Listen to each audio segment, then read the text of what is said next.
On est ensemble en train de parler, je vous le rappelle donc, d'entrer dans notre destinée, dans ce que Dieu a préparé pour nous. Et on a vu ensemble qu'un des moyens d'être préparé pour notre destinée, c'est la solitude. On a parlé des déserts, on a parlé des lieux dans lesquels on se trouve caché, des temps de solitude. On a vu ensemble l'exemple de Jacob. On a vu qu'avec Jacob, on a eu cette dimension où Dieu nous révèle notre destinée. Ensuite, on a vu la semaine dernière Moïse. Et avec Moïse, on a vu que Dieu nous prépare et Dieu nous envoie pour accomplir notre destinée avec la personne de Moïse. Et Dieu voulant, ce matin, on va lire ensemble deux passages, donc 1 Samuel 16, versets 4 à 13. On va lire deux passages pour parler, d'entrer dans notre destinée. Amen. Donc ça va être affiché, ne vous en faites pas. Pour ceux qui cherchent dans la Bible, je vous laisse encore un instant. 1 Samuel 16, versets 4 à 13. Si tu veux préparer Frédéric, il y aura ensuite 1 Samuel 17, versets 32 à 37. Et nous, avec la Bible, en général, c'est sur la même page. Donc, 1 Samuel 16, versets 4 à 13. Samuel fit ce que l'Éternel avait dit, et il alla à Bethléem. Les anciens de la ville accoururent effrayés au-devant de lui, et dirent: ton arrivée annonce-t-elle quelque chose d'heureux? Allez, première parenthèse que j'ouvre. Aujourd'hui. Vous savez, c'est marrant parce que de plus en plus aujourd'hui, on a des personnes qui s'autoproclament prophètes, donc déjà ça c'est pas trop biblique, mais bon voilà. Et puis en général qui annoncent que des bonnes choses. Tu vas vivre ça, tu vas réussir ceci, tu vas réussir cela. Mais il faut savoir que particulièrement dans l'Ancien Testament, mais de toute manière en général un prophète, parce que même dans le Nouveau Testament avec Agabus, un prophète en général il n'annonçait pas forcément des bonnes choses. C'est ce qui explique la réaction des anciens de la ville quand le prophète est arrivé. Qu'est-ce que tu vas nous annoncer encore? Qu'est-ce qui se passe? Il y a encore une mauvaise nouvelle. Bon, pour cette fois-ci, c'était une bonne nouvelle. Alléluia. Alors, ton arrivée annonce-t-elle quelque chose d'heureux? Il répondit: oui, je viens pour offrir un sacrifice à l'Éternel. Sanctifiez-vous et venez avec moi au sacrifice. Il fit aussi sanctifier Isaïe et ses fils, et il les invita au sacrifice. Il invita les fils d'Isaïe au sacrifice. On retient ça. Lorsqu'ils entrèrent, il se dit en voyant Eliab, certainement loin de l'Éternel et ici devant lui. Et l'Éternel dit à Samuel: ne prends point garde à son apparence et à la hauteur de sa taille, car je l'ai rejeté. Pour ceux qui connaissent un petit peu l'histoire, vous savez que c'était simplement un peu logique, la déduction de la part de Samuel. Il avait au moins le premier roi d'Israël. Qui est le premier roi d'Israël? Samuel. Le premier roi d'Israël. Saül. Le premier roi d'Israël, c'est Saül. Et la particularité de Saül, c'était quoi? C'était qu'il était grand en taille, puisqu'il dépassait tout le monde d'une vitesse. Donc quand il voit Eliab arriver, il dit: bon, c'est certainement lui, parce que bon, ça sera certainement un roi qui sera similaire au premier. Okay? Il se base sur ses anciennes expériences. Et le Seigneur lui dit: ne prends point garde à son apparence et à la hauteur de sa taille, car je l'ai rejeté. Cette parole, elle est merveilleuse. L'Éternel ne considère pas ce que l'homme considère. L'homme regarde à ce qui frappe les yeux, mais l'Éternel regarde au cœur. La semaine dernière, on a vu, dans l'Épître aux Corinthiens, il est dit: Dieu a choisi les choses faibles de ce monde, les choses petites, les choses vaines. Isaïe appela Abinadab et le fit passer devant Samuel. Et Samuel dit: l'Éternel n'a pas non plus choisi celui-ci.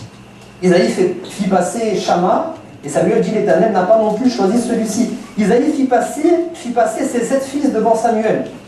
Et Samuel dit à Isaïe: l'Éternel n'a choisi aucun d'eux. Là, il y a un petit souci. C'est pour ça que j'ai dit, il faut qu'on se rappelle au début. Samuel dit: invite tous tes fils. Isaïe dit: voilà, tous mes fils sont là. Et puis les uns après les autres passent, et puis Dieu n'en a choisi aucun. Alors Samuel doit se dire: j'ai peut-être perdu l'onction, j'ai peut-être perdu le discernement, parce que là il y a un souci. Dieu m'a dit qu'il voulait oindre pour roi un des fils d'Isaïe. Ils sont tous passés et il n'y en a aucun qui a été choisi. Puis Samuel dit à Isaïe: sont cela tous tes fils? Et il répondit: il reste encore le plus jeune, mais, ce mais-là, c'est vraiment le mais, il reste encore le plus jeune, mais il fait paître les brebis. Alors Samuel dit à Isaïe: envoie-le chercher, car nous ne placerons point qu'il ne soit venu ici. Isaïe l'envoya chercher.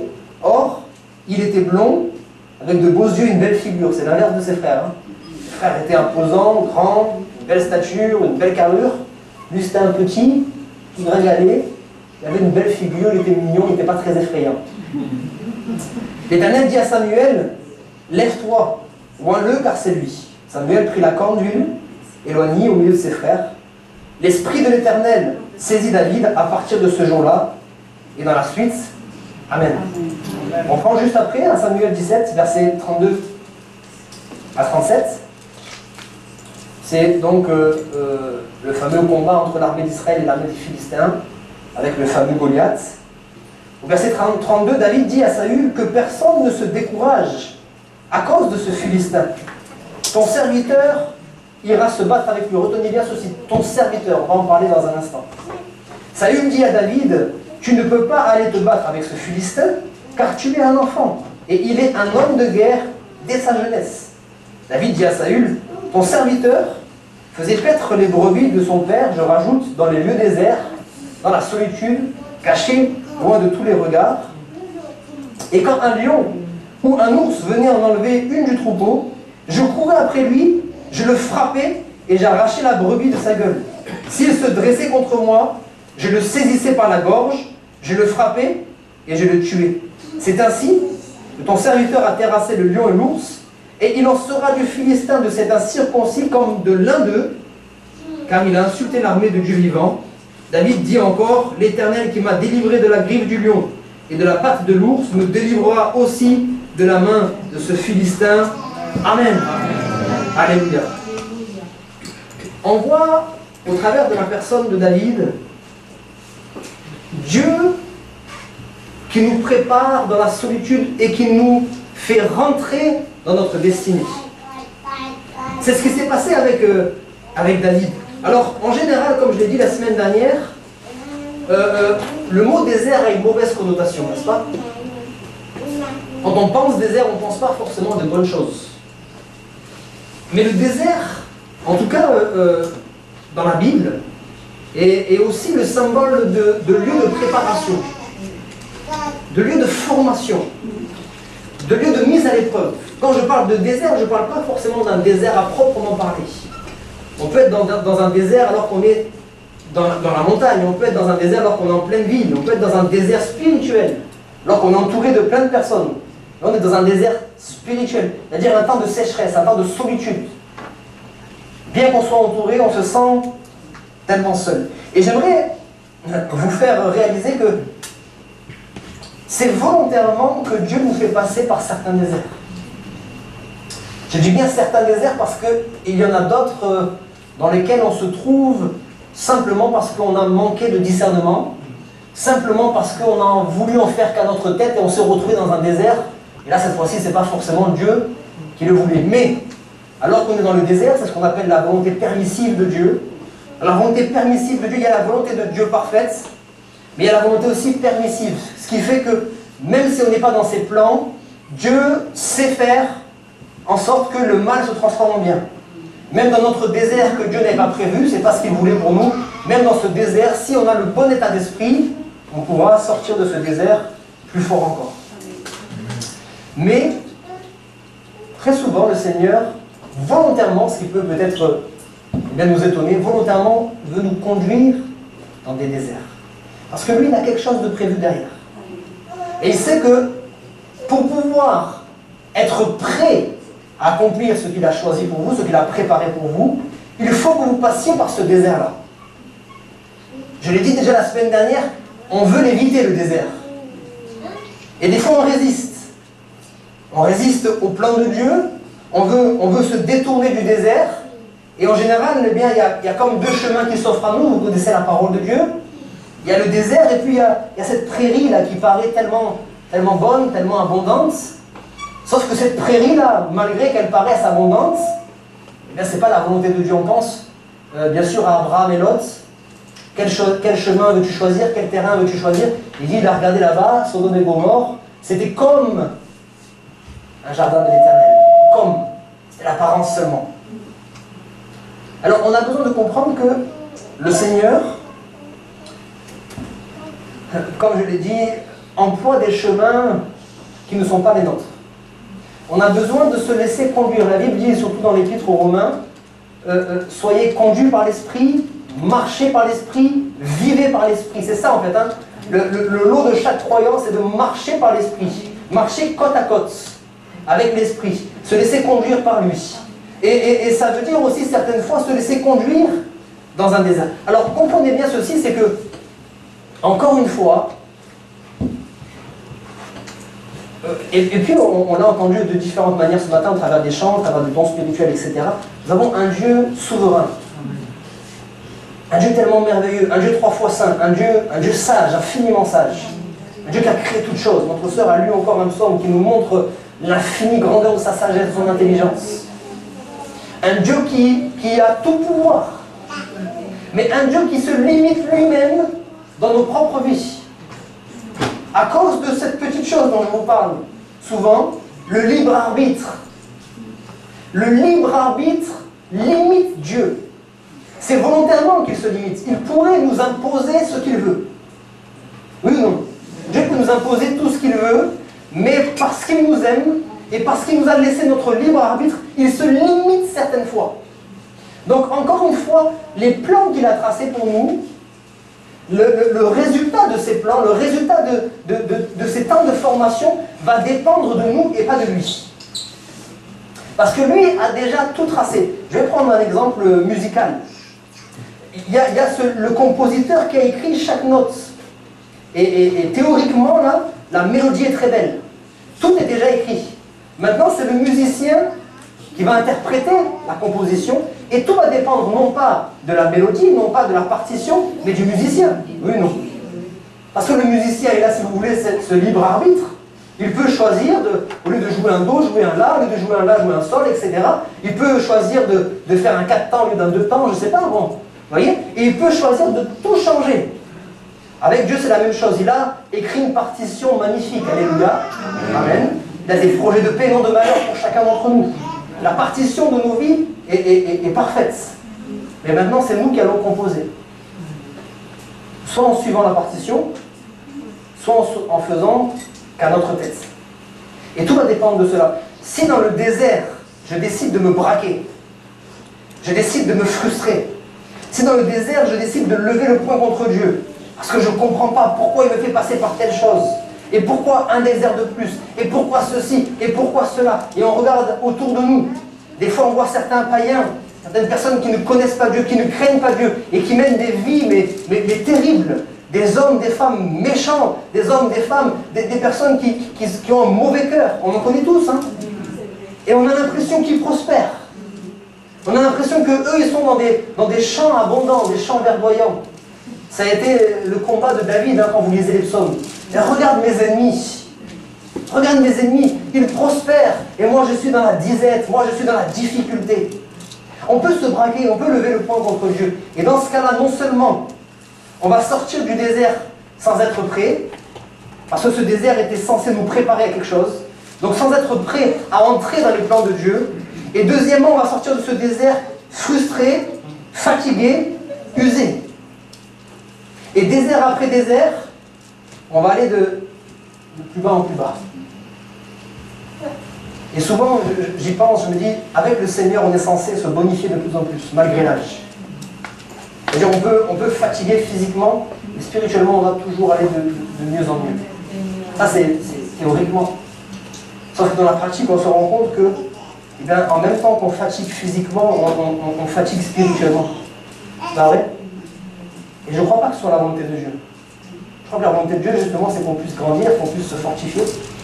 Mais certaines fois, on n'adopte pas le bon état d'esprit.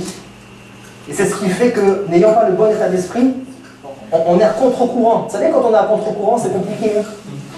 Quand il y a un courant, il y a deux possibilités. Soit on n'a presque pas d'effort à faire parce qu'on se laisse conduire. Et ça, c'est être plongé dans la vie de l'esprit, hein, se laisser conduire par la vie de l'esprit. Les choses sont tellement faciles, n'est-ce pas? Ou alors on vit à contre-courant. Et en vivant à contre-courant, on fatigue vite. Hein. Et souvent, c'est comme ça qu'on fait. Alors le Seigneur, il dit non. Accepte le désert.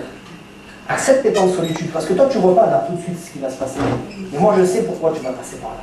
On voit que le Seigneur, eh bien, il va faire passer plusieurs de ses serviteurs dans des déserts. On a parlé de Moïse. On a vu que Moïse a été préparé lui aussi dans le désert. Moïse, il est mort à 120 ans. Ok? On est d'accord? Il est mort à 120 ans. 120 ans, si mes calculs sont bons, je ne suis pas très bon en mathématiques, mais ça fait 3 fois 40 ans. Donc il y a 3 parties de 40 ans dans la vie de Moïse. 40 ans en Égypte, les premières 40 années, en Égypte, éduqué voilà, la mentalité égyptienne, la connaissance, la culture égyptienne. 40 ans dans un premier désert, un désert de préparation justement, à s'occuper du troupeau de Jéthro, son beau-père. Et puis 40 ans encore dans le désert, c'est-à-dire 2 tiers de sa vie, il les a passés dans le désert. Et Moïse, on voit que c'était un homme qui avait une intimité avec le Seigneur. C'est-à-dire qu'à première vue, on n'envie pas sa vie. Hein. Passer 80 années dans un désert, et quand on voit sa fin, sa fin, on sait ce qui s'est passé avec le rocher, mais sinon l'intimité qu'il a avec le Seigneur, je veux bien ça. N'est-ce pas? Et comme je dis souvent, on veut souvent ce que les gens ont entre les mains, mais on ne veut pas passer par ce qu'ils sont passés. Il faut passer aussi par ce qu'ils sont passés pour recevoir. Parce que certaines fois, on peut avoir la même chose, mais si on n'a pas payé le prix, ça n'a plus aucune valeur, n'est-ce pas? Quand on a les choses trop facilement, ça n'a aucune valeur. Mais quand j'ai travaillé, quand j'ai payé le prix pour avoir cette chose, c'est toujours meilleur. Et puis on pense à Jésus. Jésus, la Bible nous dit qu'après avoir été baptisé par Jean, il a été poussé, conduit par le Saint-Esprit dans le désert. Ça veut dire que c'était la volonté de Dieu. Excusez-moi de vous étonner. C'était la volonté de Dieu que Jésus soit dans le désert. Ça, c'est un. Vous êtes toujours avec moi? Dieu voulait qu'il soit dans le désert. Et en plus, la Bible nous dit pourquoi. Dieu voulait qu'il soit dans le désert pour être tenté. Seigneur, j'arrive pas à comprendre là tes plans. Pourquoi? Il vient d'être baptisé, c'est bon. Il peut tout de suite commencer son ministère. Il vient d'être baptisé, ça y est, il a 30 ans. Je vous ai expliqué la dernière fois, dans la culture juive, c'est à partir de 30 ans qu'on commence à être un peu plus reconnu comme quelqu'un qui a de la maturité, une maturité spirituelle. Donc il peut commencer son ministère tout de suite. Non, il passe par 40 jours dans le désert. En plus pour être tenté. Pourquoi? Parce qu'il était prédestiné à quelque chose. Oui ou non? Jésus était prédestiné à être l'agneau de Dieu qui ôte le péché du monde. Et cet agneau devait être sans tache, sans péché, parfait. Donc il devait commencer son ministère en prenant la victoire contre Satan.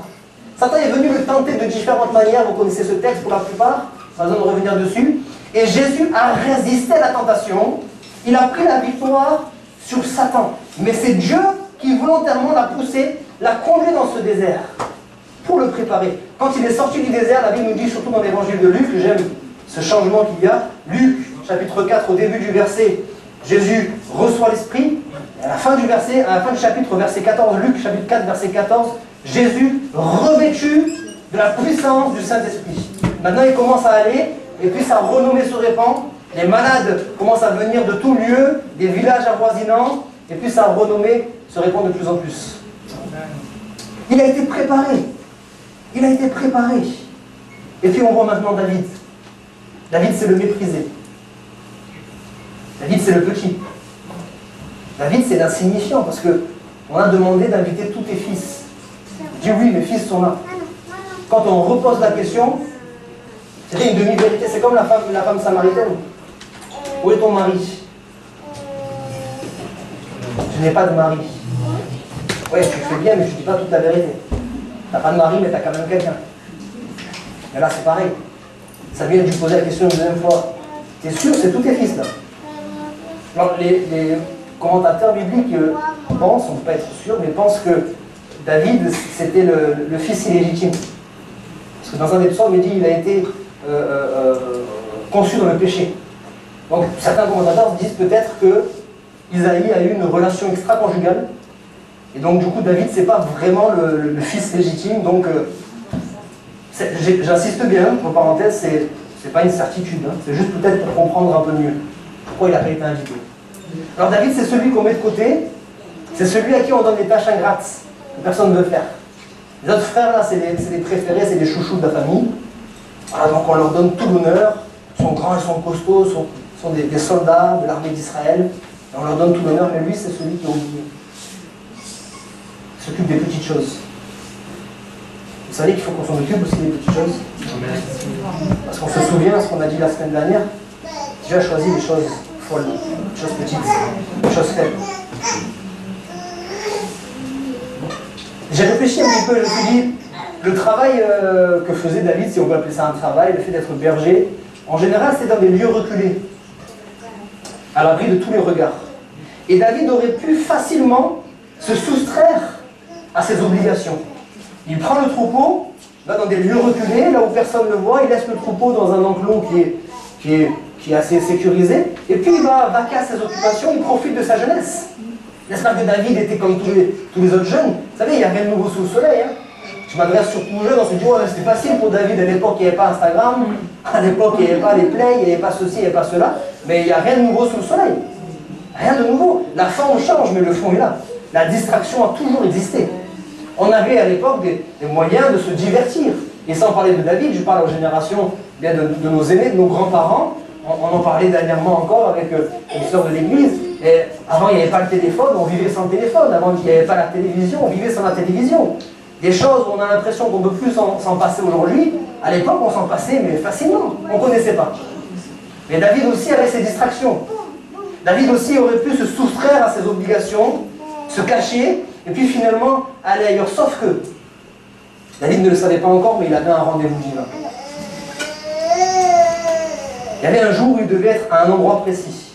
Et je vous ai parlé de ça dernièrement, il me semble. Je vous ai parlé du fait qu'il y a certaines bénédictions qui sont liées à un lieu, et certaines bénédictions qui sont liées à un temps. Il y a certaines bénédictions qu'on n'aura qu'à un certain temps. Et si on n'est pas prêt à ce temps-là, on peut passer à côté de la bénédiction. Il y a certaines bénédictions qui sont liées à un lieu. Et si on n'est pas à cet endroit-là, au moment où la bénédiction arrive, on peut passer à côté de la bénédiction. Vous savez ça? On avait pris l'exemple, pour ceux qui étaient là dernièrement, d'Élie. Il dit, va là à Sarepta, c'est ici que je vais envoyer les corbeaux. Si tu vas ailleurs, les corbeaux, non, ils ont une adresse, c'est là-bas que je les envoie. Donc la bénédiction est certaines fois liée à un temps et à un lieu. Et David devait être ce jour-là, à un endroit bien précis, avec les brebis. Si ce jour-là, il s'était soustrait à ses obligations, si ce jour-là, il était parti s'occuper d'autre chose, il serait passé à côté du plan de Dieu. Vous comprenez ça? On peut passer à côté du plan de Dieu, ou en tout cas le retarder. Et David était bien là, fidèle au poste. Et c'est pour ça que Dieu l'a choisi. C'est pour ça que Dieu l'a choisi. La Bible nous dit que David, c'était l'homme selon le cœur de Dieu. David, il s'est abaissé, c'est pour ça que Dieu l'a élevé. J'aimerais lire avec vous, je vais peut-être juste les citer, si tu as le temps de les afficher, c'est super, Frédéric. Et ceux qui veulent noter des références, vous pouvez aussi. Luc chapitre 14, verset 11.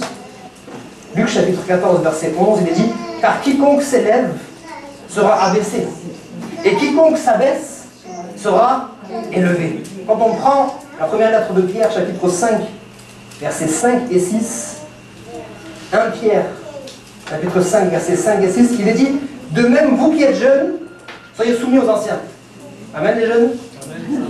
Alléluia. Amen les jeunes? Amen. Et tous, dans vos rapports mutuels, tous, donc c'est les anciens aussi, hein, tous dans vos rapports mutuels, revêtez-vous d'humilité. Amen? Amen. Alléluia. Car Dieu résiste aux orgueilleux, mais il fait grâce aux humbles. Humiliez-vous donc sous la puissante main de Dieu, afin qu'il vous élève au temps convenable. J'ai dit quoi tout à l'heure? Il y a des bénédictions qui sont liées à un temps.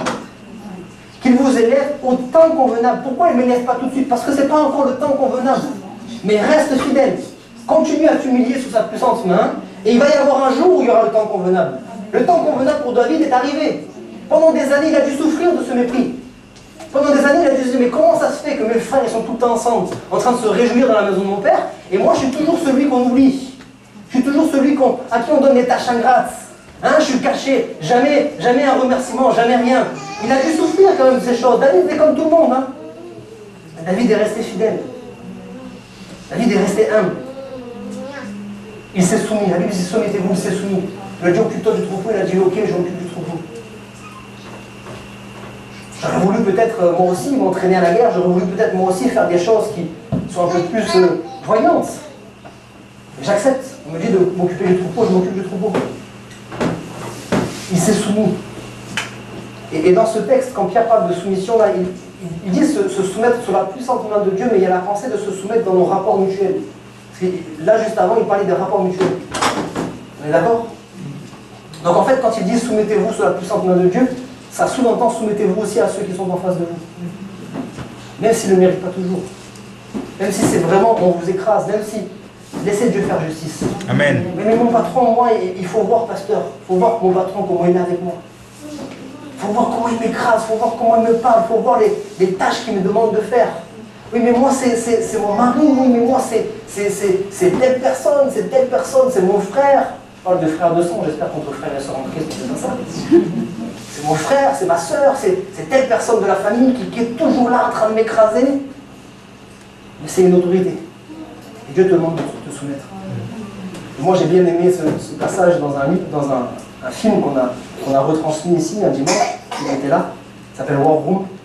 Et à un moment donné, il y a cette femme qui est un peu en colère, elle dit mais mon mari, moi, et la mamie qui est sage, elle dit tu sais quoi, se soumettre, tu sais ce que c'est se soumettre? C'est se baisser pour laisser Dieu frapper. Alors bien sûr, c'est pas la pensée que Dieu frappe, hein. Et se soumettre, c'est je me soumets, je me baisse. Comme je me baisse, c'est lui qui est la cible. Et souvent, c'est comme ça que ça se passe. Quand on se soumet, quand on s'abaisse, Dieu non seulement nous élève, et puis il fait justice. Amen. Et ça, c'est bien de le savoir. Mais c'est mieux de le mettre en pratique. C'est pas simple. Il faut qu'on soit prêt tout le temps, frères et sœurs. Vous savez ça? Allez, ce n'était pas prévu que je le partage, c'est encore tout frais. Je vous partage une expérience. Je suis parti en vacances, je vous dis, quelques jours. Donc bien évidemment, je n'ai pas le même quotidien que quand je suis ici. Je vais vous dire que pendant les vacances, je prie pendant tant d'heures, je lis ma vie pendant tant d'heures, etc. C'était vraiment décontracté. Et puis le soir, on va dans un marché nocturne, avec Erika et tout ça. Et comment ça se passe dans les parkings, des fois c'est compliqué, surtout l'été. Et elle voit au loin une place qui se libère. Donc elle descend, elle va réserver la place tout simplement. Et elle reste au téléphone avec moi. Vous savez, maintenant on a le téléphone dans les voitures, tout ça, elle reste au téléphone avec moi pour dire voilà, la place elle est à telle allée, etc., etc. Et le temps que je fasse le tour, j'entends que, bon, ça arrive souvent, elle se dispute avec quelqu'un, et dit non, je garde ta place. Enfin, ça arrive souvent, quoi. Sauf que j'entends ma femme commencer à crier, dire non, mais m'écrasez pas, monsieur, je garde la place quand mon mari il arrive. Et elle crie de plus en plus. Et elle commence à pleurer au téléphone. Et je dis mais qu'est-ce qui se passe? J'ai les enfants dans la voiture, Serena elle est très très fragile à ce niveau-là, dès que ça commence à crier, elle pleure. Donc elle prie, elle pleure, sa soeur pleure, son frère pleure, ça commence à monter. Vous voyez un petit peu l'ambiance? Et je le dis sans aucune fierté, au contraire, mais ça c'est mon défaut à moi. Le vieil homme c'est ça. J'étais quelqu'un de très violent. Quelqu'un qui réagissait au quart de tour. Et là c'est ma femme, j'entends ma femme crier au téléphone. Et vous savez, dans ces moments-là, si on n'est pas prêt, c'est juste les vacances, j'ai laissé la chair un peu ça peut aller très vite. Je m'en suis rendu compte, j'ai été obligé de mettre le frein à main, de laisser les enfants dans la voiture et de courir parce qu'il y avait la queue qui était là, je ne pouvais pas aller je pouvais pas attendre. J'ai couru jusqu'à là-bas et je vois des hommes assez costauds. Et plus tard, Erika va me dire qu'il m'a menacé en me mettant la main à la gorge, etc. Et à ce moment-là, le temps que, merci Seigneur, voilà pourquoi on a besoin d'être toujours conduit par l'esprit. Le temps que j'arrive, je dis là, il y a deux possibilités. Soit je réagis charnellement, et ça peut très très mal partir, très très mal se passer. Soit je réagis, parce qu'il faut réagir, mais je garde le contrôle. Je bénis le Seigneur de ce que j'ai gardé le contrôle. C'est pas moi, c'est le Seigneur. Je suis arrivé avec autorité, j'ai dit à la personne de partir, sèchement, sévèrement, c'est sûr. Et la personne est partie. Mais je me suis dit ce jour-là, mais tu te reposes, tu es en vacances, etc. Mais tu ne sais pas ce que certaines fois le diable met sur ton chemin. Il faut être prêt tout le temps parce que ça aurait été juste une erreur. Une petite tâche sur la page. Mais cette tâche-là, imaginez que je revienne aujourd'hui en vous disant, frères et sœurs, je dois vous confesser quelque chose, il y a eu une bagarre, il y a eu quelque chose et ça s'est très mal passé, etc. Je l'aurais fait avec beaucoup de honte. Hein. Tout ça, c'est pour vous dire qu'il faut être constamment. La Bible dit, soyez continuellement renouvelés dans le Saint-Esprit. Amen. Il y a cette pensée-là, lorsque Romains 12, il est dit aussi, on l'a vu hier avec les jeunes, quand il est dit, soyez renouvelés dans votre intelligence. Le soyez renouvelés, c'est un temps, ça veut dire c'est continuel. C'est pas vous avez été renouvelé. C'est une chose qui a été faite, non, soyez renouvelés. Ça veut dire que c'est quelque chose qui doit être constant. On doit recommencer à chaque fois.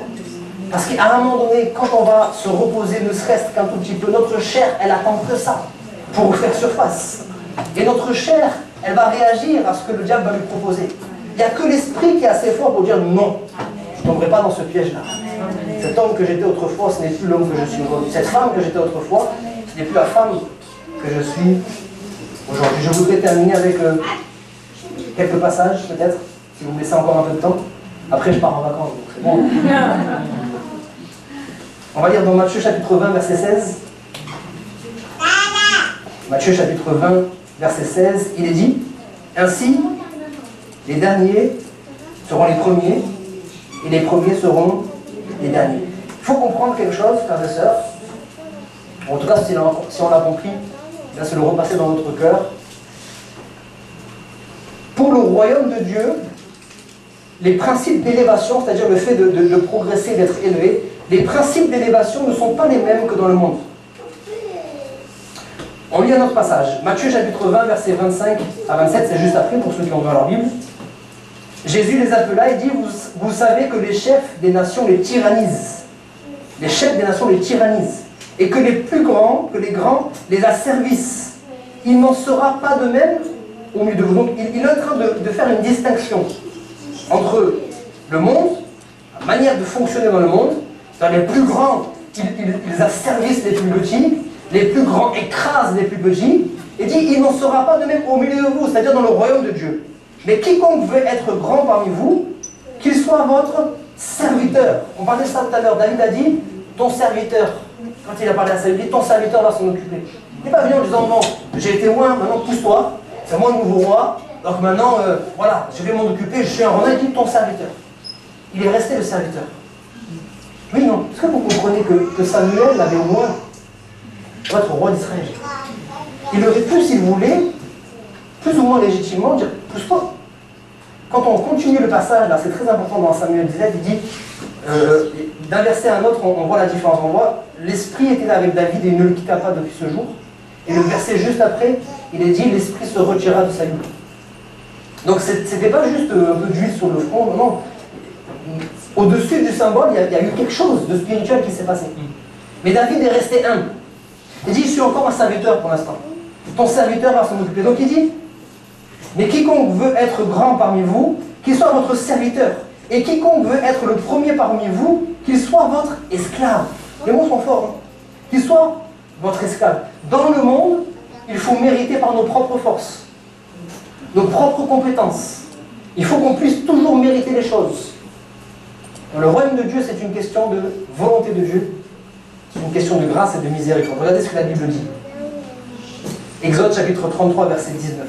Je cite simplement pour aller plus vite, vous notez si vous voulez les références. Exode chapitre 33, verset 19. Dieu parle, il dit, je fais grâce, à qui je fais grâce, et miséricorde, à qui je fais miséricorde. Point. Et pourquoi lui? Pourquoi pas l'autre? Je fais grâce, à qui je fais grâce, et miséricorde, à qui je fais miséricorde. Philippiens chapitre 2, verset 13. Car c'est Dieu qui produit en vous le vouloir et le faire selon son bon plaisir. Même quand tu veux quelque chose, quand tu es plein de bonne volonté, et même quand tu arrives à faire quelque chose, ça ne dépend pas de toi, ça dépend de Dieu. C'est Dieu qui l'a créé. Alléluia. Amen. Alors comme toujours, on a besoin d'équilibre. Parce que vous savez, il y a ceux qui comptent toujours sur leur propre force, qui comptent toujours sur leurs propres compétences, et qui ne s'occupent jamais de la grâce de Dieu. Et puis il y a aussi ceux qui sont toujours dans la grâce de Dieu, puisque c'est Dieu qui produit en moi le vouloir et le faire pour son bon plaisir, je me laisse conduire, et puis ça arrivera quand ça arrivera. Non, non, non, soyons équilibrés. Regardez l'exemple de Paul. 1 Corinthiens, chapitre 15, verset 10. 1 Corinthiens, chapitre 15, verset 10. C'est Paul qui parle. Il dit, par la grâce de Dieu, je suis ce que je suis. Par la grâce de Dieu. Et sa grâce envers moi n'a pas été vaine. Loin de là. J'ai travaillé plus que tous, non pas moi toutefois, mais la grâce de Dieu qui est avec moi. On dirait que ça se contredit, mais ça ne se contredit pas, c'est l'équilibre. Il dit, je suis ce que je suis par la grâce de Dieu, c'est pas moi, Paul. Il aurait pu dire, et il l'a dit à un certain moment, avec les Corinthiens. Il leur a dit, mais attendez, mais oh, vous savez qui je suis moi quand même? Je suis hébreu, né d'hébreu, j'ai été élevé au pied de Gamaliel, je suis, quant à la loi, parfait, zélé, etc., etc. Il a la connaissance d'écriture, il parlait différentes langues, il était romain, mais aussi juif, etc., etc. Il parlait le grec. Il aurait pu venir avec tout ça. Il dit, je suis ce que je suis par la grâce de Dieu. Mais il rajoute juste après. Et c'est ça l'équilibre. Attention, cette grâce n'a pas été vaine. J'ai travaillé plus que tous. Et il va terminer quand même parce que c'est le plus important. Non pas moi, mais la grâce. Ça veut dire qu'on ne peut pas juste se reposer sur la grâce de Dieu. Il faut qu'on travaille nous aussi. Il faut qu'on puisse travailler à notre salut. Il faut qu'on puisse travailler à notre élection. Il faut qu'on puisse vraiment s'affermir dans ces choses-là. Dans le monde, il faut s'élever. Avoir de l'assurance dans ses propres compétences. Il faut, peut-être même si nécessaire, d'évaluer, écraser, abaisser ceux qui sont à côté de nous. Et nous l'avons vu dans le royaume de Dieu, il faut rester humble. Il faut se faire le serviteur les uns des autres. Philippiens chapitre 2, verset 3, ne faites rien par esprit de parti ou par vaine gloire, mais que l'humilité vous fasse regarder les autres comme étant au-dessus de vous-même. Que l'humilité vous fasse regarder les autres. Ça veut dire que certaines fois, clairement, il faut le dire, la personne n'est pas au-dessus de moi. Mais je dois quand même la regarder comme étant au-dessus de moi. On parle là de considérer les gens. On ne parle pas forcément parce que c'est un fait. Hein. Qu'on le veut ou non, c'est un fait. Il y a des gens qui sont au-dessus d'autres. Par rapport à la connaissance culturelle, il y a des personnes qui sont au-dessus de moi. J'espère qu'il y a des personnes qui sont en dessous de moi, au moins mes enfants. Il y a des personnes qui ont plus de connaissances que moi. Donc c'est un fait. Mais même la personne qui a moins de connaissances que moi, je dois la regarder comme étant au-dessus de moi. Pour éviter d'être orgueilleux, justement. Amen. Regardez les autres comme étant au-dessus de vous-même. Et puis je conclue, vous l'avez compris. Si vous voulez accomplir de grandes choses pour le Seigneur, avec le Seigneur, vous devez changer de mentalité. Vous devez changer de... Quand je dis vous, on doit changer de mentalité. On doit adopter la mentalité et les principes de ce monde. Sinon, ça ne fonctionnera jamais. Parce que les principes de ce monde, c'est pas juste qu'ils sont un peu différents de ceux du ciel, c'est qu'ils sont carrément opposés. Si vous voulez réussir aujourd'hui en suivant les principes de ce monde, vous allez justement vous élever. Oui ou non? C'est comme ça que ça fonctionne. Dans une entreprise, si vous voulez avoir une augmentation, vous n'allez pas rester petit dans votre coin. Vous allez aller vers le patron pour lui montrer, voici, j'ai fait ceci, j'ai fait cela, j'ai travaillé dur, j'ai fait ceci, j'ai fait cela. On met en avant nos compétences, j'ai fait telle étude, j'ai fait ceci, j'ai fait cela. Oui ou non? On s'élève. Et c'est comme ça qu'on va réussir à grandir. Et dans le royaume de Dieu, au contraire, il faut s'abaisser. Ça veut dire que si vous voulez vous élever, vous allez être à contre-courant. Et le Seigneur ne pourra jamais vous utiliser. Donc il faut que je change de mentalité, il faut que je change mes principes. Alléluia. Et c'est ce que David a fait. Il s'est occupé des tâches ingrates. Parce qu'il a compris ceci. Les choses qui sont faibles, elles ont besoin d'être un peu plus honorées. Je lis simplement 1 Corinthiens chapitre 12, versets 22 et 23. Et bien plutôt les membres du corps qui paraissent être les plus faibles sont nécessaires. Et ceux que nous estimons être les moins honorables du corps, nous les entourons d'un plus grand honneur. Ainsi nos membres les moins honnêtes reçoivent le plus d'honneur. Amen. Et j'en profite, laissez-moi encore 2 minutes, pour bénir, pour honorer les frères et sœurs, les sœurs en particulier, qui s'occupent du ménage. Parce que c'est bien, on voit les personnes qui servent. C'est-à-dire quand je m'occupe de la louange, quand on est musicien, quand on est à l'école du dimanche, ou quand on est à l'accueil, on voit les choses. On n'a pas besoin de vous le dire, vous savez qui est à l'accueil, vous savez qui est là, qui est là. Mais ceux qui font le ménage, ils ne sont pas là quand vous êtes là. Ils viennent sur leur temps libre, ils viennent le samedi, ils viennent un autre jour dans la semaine, ils viennent faire le ménage. Donc je veux vraiment les honorer, sans forcément les citer. Je veux vraiment les honorer, les bénir. Peut-être même je vais les citer parce que c'est important aussi que vous le sachiez. Voilà, c'est bien aussi. Donc il y a Delphine, il y a Elvire, il y a Carole, il y a Mireille Biondouli, que je n'oublie pas de tête, hein. Il y a madame la responsable. Ça fait 4. Il y a, non, je l'ai dit déjà, Carole. Il y a maintenant la famille Beauvelé, vous savez, j'ouvre la parenthèse aussi. Marie-Jo, elle est en train de faire sa compétition. Et hier, elle a fait le lancer de poids, elle est arrivée première déjà. Et là, elle attend un deuxième résultat. Donc la famille Beauvelé, la maman, Sylvie, et les 2 filles, Marie-Jo et Anastasia, viennent aussi faire le ménage.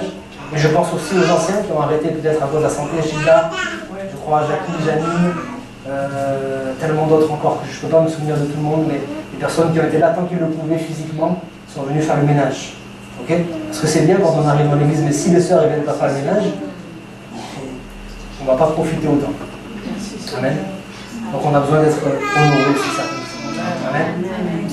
Pour conclure, n'évitons pas les temps de désert. Ne les repoussons pas. Acceptons-les.